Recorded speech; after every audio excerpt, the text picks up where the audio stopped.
SSLC ಪರೀಕ್ಷೆಯಲ್ಲಿ ಹಿಂದಿಯಲ್ಲಿ pass ಆಗ್ಲೇಬೇಕು ಅನ್ನೋದೇನಿಲ್ಲ. ಅದನ್ನ ಇಡೀ ಕನ್ನಡಿಗರು ಇವತ್ತು ನಾವು ಸ್ವಾಗತಿಸ್ತಾ ಇದೀವಿ.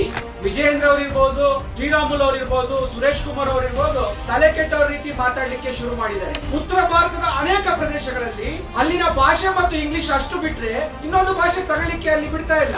ಇವತ್ತು ಸರ್ಕಾರ ತಾಂಡಿರುವಂತ ದಿಟ್ಟತನ ಇವತ್ತು ಎಲ್ಲ ಕನ್ನಡಿಗರಿಗೆ ಹೆಮ್ಮೆ ಪಡುವಂತ ವಿಚಾರ. ಇವತ್ತು ಮಾನ್ಯ ಸಿದ್ದರಾಮಯ್ಯನವರ ನಿರ್ಧಾರವನ್ನ ಕರ್ನಾಟಕ ರಕ್ಷಣಾ ವೇದಿಕೆ ಅಭಿಮಾನದಿಂದ ಅವ್ರನ್ನ ಇವತ್ತು ಸನ್ಮಾನಿಸಿದೀವಿ.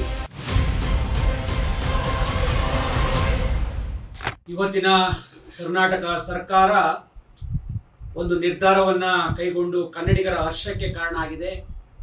ಅದೇನಪ್ಪಾ ಅಂದ್ರೆ SSLC ಪರೀಕ್ಷೆಯಲ್ಲಿ ಹಿಂದಿಯಲ್ಲಿ ಪಾಸ್ ಆಗ್ಲೇಬೇಕು ಅನ್ನೋದೇನಿಲ್ಲ. ಅದಕ್ಕೆ ಒಂದು A-B ಗ್ರೇಡ್ ಅಂತ ಏನೋ ಮಾಡಿದ್ದಾರೆ. ಅದನ್ನ ಇಡೀ ಕನ್ನಡಿಗರು ಇವತ್ತು ನಾವು ಸ್ವಾಗತಿಸ್ತಾ ಇದ್ದೀವಿ. ಸ್ವಾಗತಿಸುವ ಈ ಸಂದರ್ಭದಲ್ಲಿ ನಾವು ಕಳೆದ 25-26 ವರ್ಷದ ನಮ್ಮ ಹೋರಾಟದ ಶ್ರಮಕ್ಕೆ ಇವತ್ತು ಬೆಲೆ ಸಿಕ್ಕಿದೆ ಸಿದ್ದರಾಮಯ್ಯನವರ ಸರ್ಕಾರದಲ್ಲಿ ಎನ್ನುವ ಹರ್ಷ ಒಂದ್ ಕಡೆ ಆದ್ರೆ, ನಮ್ಮವರೇ ಆದಂತ ಬಿಜೆಪಿ ಪಕ್ಷದ ಅನೇಕ ನಾಯಕರು, ವಿಜಯೇಂದ್ರ ಅವರಿರ್ಬೋದು, ಹಾಗೆ ಶ್ರೀರಾಮುಲು ಅವರಿರ್ಬೋದು, ಸುರೇಶ್ ಕುಮಾರ್ ಅವರಿರ್ಬೋದು, ತಲೆ ಕೆಟ್ಟವ್ರ ರೀತಿ ಮಾತಾಡ್ಲಿಕ್ಕೆ ಶುರು ಮಾಡಿದ್ದಾರೆ.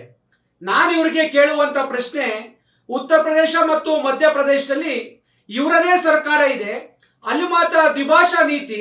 ನಮ್ಮ ಕರ್ನಾಟಕಕ್ಕೆ ಯಾಕೆ ತ್ರಿಭಾಷಾ ನೀತಿಯನ್ನ ಮಾಡಬೇಕು, ಅದರ ವಿರುದ್ಧ ನಾವು ಧ್ವನಿ ಎತ್ತೀವಿ ಅಂತ ಹೇಳಿ ಎತ್ತುತ್ತಿದ್ದಾರೆ ಗೊತ್ತಿಲ್ಲ. ಆದ್ರೆ ಆ ವಿಜಯೇಂದ್ರ, ಸುರೇಶ್ ಕುಮಾರ್, ಶ್ರೀರಾಮುಲು ಇವರೆಲ್ಲರಿಗೂ ಹೇಳುವಂತ ಒಂದು ಪ್ರಶ್ನೆ, ನೀವು ಹೋಗಿ ನಿಮ್ಮ ಬಿಜೆಪಿ ಅಧಿಕಾರದಲ್ಲಿ ಇರುವಂತ ಆ ಒಂದು ಜಾಗಗಳಲ್ಲಿ ತ್ರಿಭಾಷಾ ಸೂತ್ರವಾಗಿ ಹಿಂದಿಯನ್ನ ತಗೊಂಬನ್ನಿ ನೋಡೋಣ.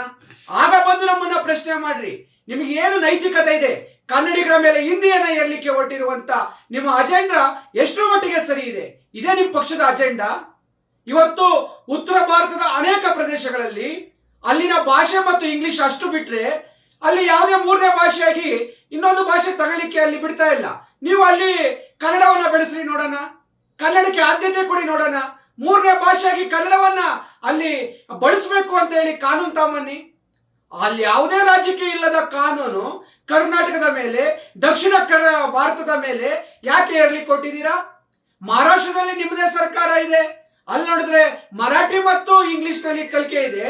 ಆದ್ರೆ ಕರ್ನಾಟಕದಲ್ಲಿ 3 ಭಾಷೆ ಬೇಕು ಅನ್ನುವ ನಿಮ್ಮ ವಿಚಾರಗಳು ಎಷ್ಟರ ಮಟ್ಟಿಗೆ ಸರಿ ಇದೆ? ಒಂದು ರಾಜ್ಯಕ್ಕೆ ಸುಣ್ಣ ಇಡುವಂತ ಕೆಲಸ, ಮತ್ತೊಂದು ರಾಜ್ಯಕ್ಕೆ ಬೆನ್ನಿಡುವ ಕೆಲಸ ಯಾಕೆ ಮಾಡಬೇಕು? ನಿಮ್ಗೆ ತಲೆ ಕೆಟ್ಟಿದ್ಯಾ ಬಿಜೆಪಿಗೆ ಅಂತ ಅನ್ಸ್ಲಿಕ್ಕೆ ಶುರುವಾಗಿದೆ. ಯಡಿಯೂರಪ್ಪನವರ ಕಾಲದಲ್ಲಿ ಕನ್ನಡದ ಬಾವುಟವನ್ನು ಆರಿಸಬಾರ್ದು ಅಂತ ಹೇಳಿ ಕೆಲವು ಬಿಜೆಪಿ ನಾಯಕರುಗಳು ಮಾತಾಡಿದಂತ ಸಂದರ್ಭದಲ್ಲಿ ಅವತ್ತು ಯಡಿಯೂರಪ್ಪನವರು ಕನ್ನಡದ ಪರವಾಗಿ ನಿಂತ್ಕೊಂಡು ಕನ್ನಡದ ಬಾವುಟವನ್ನು ಆರಿಸಿದ್ರು. ಅಂತ ದಿಟ್ಟತನವನ್ನ ಮೆರಿಬೇಕಾದಂತ ವಿಜಯೇಂದ್ರ ಇವತ್ತು ಅಡ್ಡದಾರಿಲಿ ಹೋಗ್ಲಿಕ್ಕೆ ಹೊರಟಿದ್ದಾರೆ. ನಾನು ಏನು ದೇಶದ ಪಿತಾಮಹ ಅಂತ ಅನ್ಸ್ಕೊಬೇಕು ಅಂತ ಹೊರಟಿದ್ದಾರೆ ಅನ್ನೋ ಗೊತ್ತಿಲ್ಲ.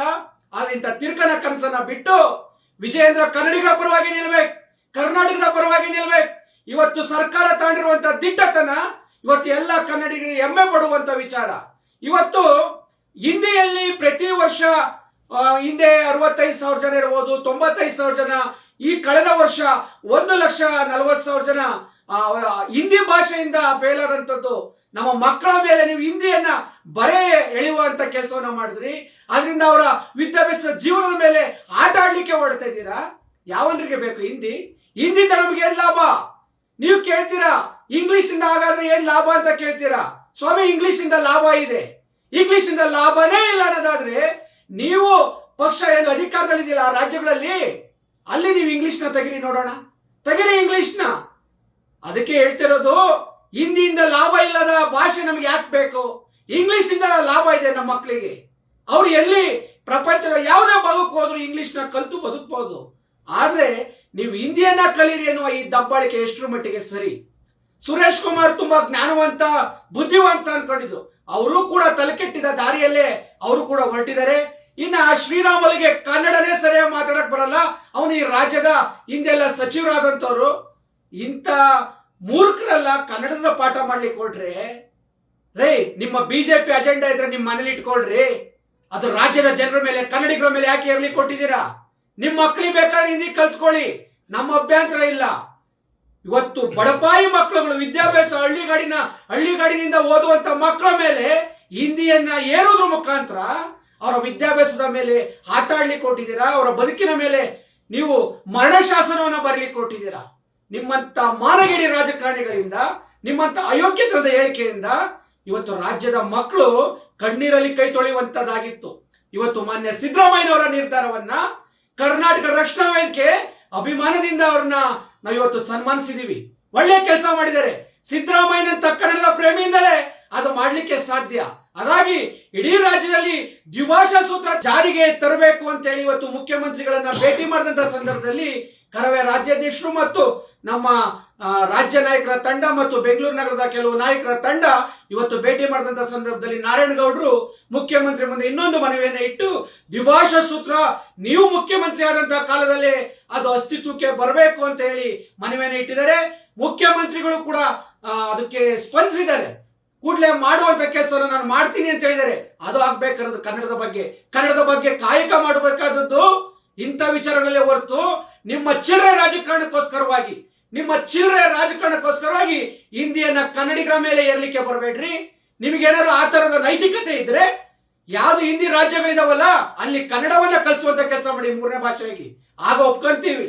ನಿಮಗೆ ಹಿಂದಿ ರಾಷ್ಟ್ರ ಭಾಷೆ ಮಾಡುವಂತ ನಿಮ್ಮ ತಿರುಕನ ಕನಸಿಗೆ ನಾವು ಹೇಳಲಿಕ್ಕೆ ಹೊರಟಿರೋದು ಒಕ್ಕೂಟ ಭಾಷೆಗಳ ಒಕ್ಕೂಟ ರಾಜ್ಯದ ದೇಶವೇ ಭಾರತ ಹೊರತು ನಿಮ್ಮ ತಿರುಕನ ಕನಸಿನ ಹಿಂದಿ ಈ ರಾಷ್ಟ್ರದ ಈ ಭಾರತದ ಭಾಷೆ ಆಗ್ಲಿಕ್ಕೆ ನಾವು ಬಿಡೋದಿಲ್ಲ. ಯಾವ್ಯಾವ್ದು ಇವತ್ತು ಸಂಪರ್ಕ ಭಾಷೆ ಅಂತೇಳಿ ಇಡೀ ದೇಶದ ಎಲ್ಲ ರಾಜ್ಯಗಳಲ್ಲಿದೆ ಅದೆಲ್ಲವೂ ಕೂಡ ಈ ರಾಜ್ಯದ ರಾಷ್ಟ್ರ ಭಾಷೆನೆ. ಹಾಗೆ ಕನ್ನಡವೂ ಕೂಡ ರಾಷ್ಟ್ರ ಭಾಷೆ. ನಾವ್ಯಾವ್ದೋ ಇನ್ನೊಂದು ಬೇವರ್ಸಿ ಭಾಷೆಯನ್ನ ನಮ್ಮ ಕನ್ನಡಿಗರು ರಾಷ್ಟ್ರ ಭಾಷೆ ಅಂತ ಆಗ್ಲಿ ಇಲ್ಲ 3ನೇ ಭಾಷೆ ಅಂತ ಆಗ್ಲಿ ಕಲೀಲಿಕ್ಕೆ ನಾವು ತಯಾರಿಲ್ಲ. ಇವತ್ತು ಸರ್ಕಾರ ತಂಡ ನಿರ್ಧಾರದ ಜೊತೆಯಲ್ಲಿ ಕರವೇ ನಿಲ್ಲುತ್ತೆ.